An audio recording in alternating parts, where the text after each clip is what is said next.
অবশেষে ছেলের নিথর দেহ সামনে রেখে দাঁড়িয়ে অঝোরে কাঁদলেন বাবা। আজকের সকালটা যেন একটু বেশি ভারী ছিল, কারণ আজ জানাজা হলো সেই মানুষটির যিনি চাইলে বেঁচে যেতে পারতেন, কিন্তু তিনি বেছে নিয়েছিলেন মৃত্যু শুধু যেন ছোট ছোট শিক্ষার্থীরা বাঁচে। তিনি তৌকির ইসলাম সাগর, বাংলাদেশ এয়ারফোর্সের সেই সাহসী পাইলট। আজ তার জানাজায় ছিল উপচে পড়া ভিড়। মানুষ কাঁদছে তাকে এক নজর দেখার জন্য, আর অঝোরে দাঁড়িয়ে কাঁদলেন বাবা চোখের সামনে পড়ে থাকা ছেলের নিথর দেহ দেখে। বুকে কাঁপন তুলছে তার অঝোরে কান্না। এই তো ছিল, কালকে ফোনে কথা হলো, আজ আমার বুক খালি হয়ে গেল। স্ত্রীও এসেছেন শেষবারের মতো একবার ছুঁয়ে দেখার জন্য, যাকে নিয়ে ছিল হাজারো স্বপ্ন।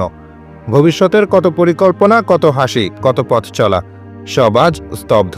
থেমে গেছে সব শব্দ, সব প্রাণের ছন্দ। রাজশাহীর মাটিতে আজ চিরনিদ্রায় শায়িত হলেন সেই সাহসী পাইলট, যিনি কাঁদিয়ে গেলেন পুরো দেশকে, ছুঁয়ে গেলেন লাখো মানুষের হৃদয়। তিনি চলে গেলেন কিন্তু রেখে গেলেন এক নাম, তৌকির ইসলাম সাগর।